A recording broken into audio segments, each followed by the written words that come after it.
요한계시록 4장 4절입니다. 24장로에 대한 말씀입니다. 요한이 보니 보좌가 하나님의 보좌 둘레에 24 보좌를 또 봅니다. 그 보좌에는 24장로가 앉아 있는 거예요. 상상해 보세요.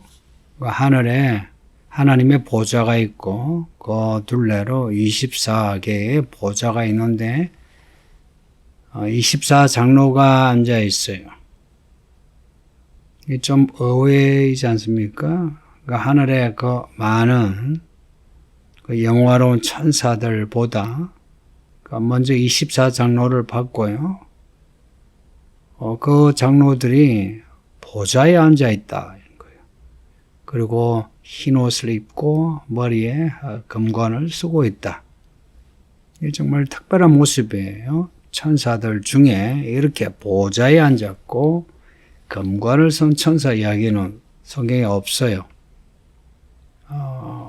그래서 24장로는 천사가 아니고요.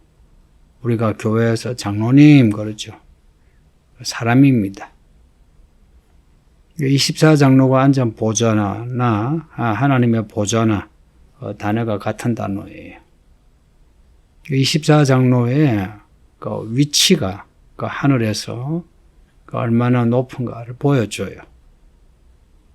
장로들이 요한계시록에서 특별한 위치, 특별한 역할을 합니다. 뒤에 10절을 보면 이 24장로들이 보좌에서 내려와 엎드려 하나님을 경배하면서 자기 금관을 벗어 하나님 보좌 앞에 드리고요. 하나님을 찬양합니다. 하나님의 영광을 나타내는데 특별한 역할을 하고요. 또 뒤에 5장에서 요한이 그 7인의 두루마리가 봉인된 것을 보고 통곡하지 않습니까?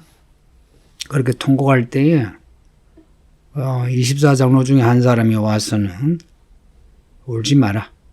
그 유대지파의 사자 다윗의 뿌리 예수가 이겼다 라고 말을 해줘요. 해서 요한이 어린 양을 보고 그 어린 양이 두루마리 차시는 걸 봅니다.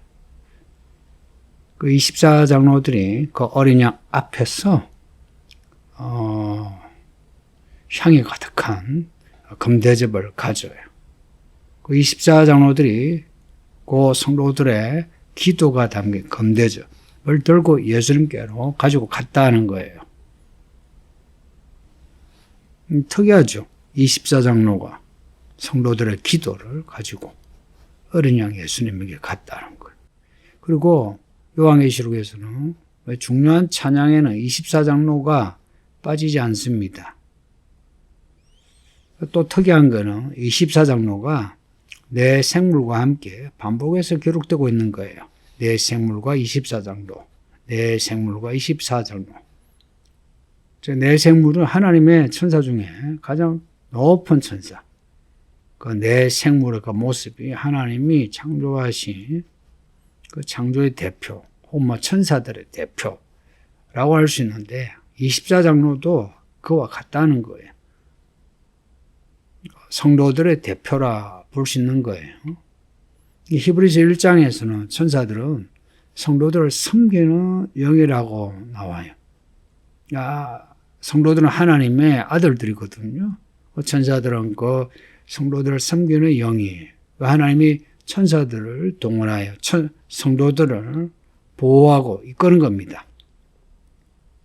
하나님의 아들인 성도와 그리고 그들을 섬기는 천사. 이제 이 자리가 다르죠. 하나님의 아들이신 예수님이 보좌에 앉아 계신 것처럼 24장로도 하나님의 아들들이죠. 보좌에 앉아 있는 겁니다. 또 뒤에 20장에 보면 천년왕국에서는 성도들이 왕노릇합니다. 또 22장 새 예루살렘에서는 새 예루살렘의 재료가 성도들입니다. 성곽의 12 기초석에 12 사도들의 이름이 있고 또 성의 문에는 12지파의 이름이 있어요. 구약의 12지파, 그 이스라엘 12지파, 신약의 12 사도들의 이름이 새 예루살렘에 새겨져 있는 거예요. 이 24장로는 성도들의 대표라. 이게 분명하고요. 24는 12죠.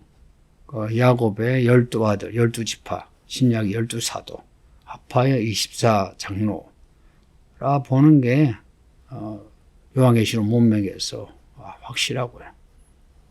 하나님이 성도에게 주시는 멜루관, 하나님의 아들이신 예수님이 쓰신 멜루관, 동일하게 하나님의 아들들인 성도들에게 주시는 멜루관이 바울도 그랬잖아요. 내가 이후로는 나를 위하여 의의 멜루관이 예비된 줄 안다고. 의의 멜루관이. 그 멜루관이 똑같은 단어입니다. 그리고 에스겔서 보면요. 에스겔서 1장과 10장에 에스겔이 환상을 봅니다. 지금 요한에 보고 있는 이 환상하고 유사하게 보고 기록하고 있는데요. 에스겔 1장에는 24장로가 없습니다. 만일에 에스겔서 1장에 또 24장로가 있으면 24장로가 신구약 성도들의 대표라 말하기는 좀 곤란해요. 근데 에스겔서 1장에는 24장로가 없어요. 신약에 요한계시록에서만 나와요. 이제 구약의 12지파와 신약의 12사도가 확정이 된 거죠. 성도님들, 24장로가 그 보좌 둘레에 보좌에 앉아 있고 흰 옷을 입고 멜루관을 쓰고 있다. 우리가 그렇게 된다 이야기입니다. 우리가 믿음 생활 잘하면 천국에서 왕노릇 하는 거예요. 그리고 멜루관을 쓰고 하나님의 나라에서 영원히 통치하며 사는 겁니다. 24장로는 성도들을 돕는, 성도들을 돕는 그 요한에게 요한아 울지 마라, 그 어린 양이 계시다라고 가르쳐 주죠. 그리고 하늘에서 또 하나님을 찬양하는 24장로는 하늘에서 사역하고 그리고 이 땅의 성도들을 위하여 뭔가를 일을 하는 사람들이에요.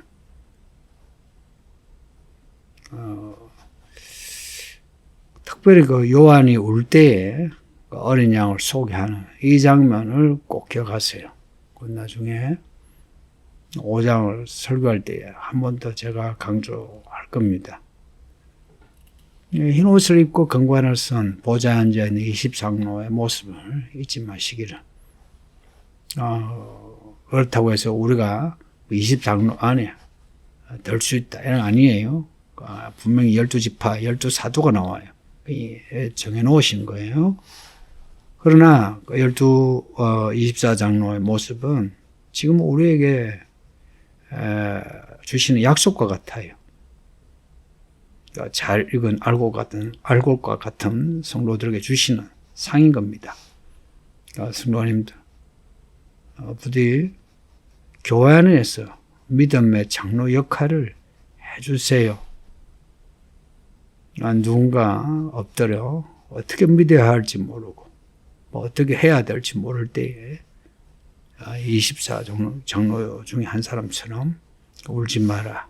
예수님이 있으시다. 그 길을 가르쳐 줄 수 있는 장로 역할을 해주세요. 특히나 이 교회 남자들은 잘 들어요. 왜 이 교회가 10년이 됐는데도 장로가 없는 이유가 뭐라 생각해요? 있잖아요. 교회 일꾼은 그만한 교회 일꾼다움이 있어야 해요. 그렇다고 해서 완벽한 것을 요구하지는 않아요. 그러나 그 모습은 있어야 돼요. 그 모습은. 그리고 교회 생활을 하잖아요. 이거는 뭐 남자나 여자나 다 할 거 없이 뭐 성도들은요. 교회 안에 그 지체로서 역할을 해줘야 돼요. 그렇게 할 때에 하나님은 그 사람의 영혼과 그리고 범사와 그리고 몸을 축복하십니다. 특별히 우리 모든 성도들이 약한 성도들을 도울 수 있는 그런 믿음의 장로 역할을 해주시기를. 그게 쉽지는 않지만 그러나 그렇게 할 때에 하나님이 주시는 상은 우리가 상상할 수 없는 큰 상으로. 참으로 우리가 오늘 여기서 참 믿음으로 순종하는데 불편한 거, 억울한 거, 손해보는 거 절대 아깝지 않은 겁니다. 기도하겠습니다. 아버지 하나님 감사합니다. 24장로의 모습을 보았는데 우리가 믿음 생활 잘하여 하늘에서 그렇게 하나님 옆에 영원히 흰옷을 입고 멸관을 쓰며 왕노릇하며 살 수 있게 하소서. 그날이 언제인지 알 수는 없으나 속히 우리에게 임할 것이고 우리는 준비 잘하게 하소서. 모든 성도가 다 믿음의 장로 역할을 하게 해주세요. 예수님 이름으로 기도합니다. 아멘.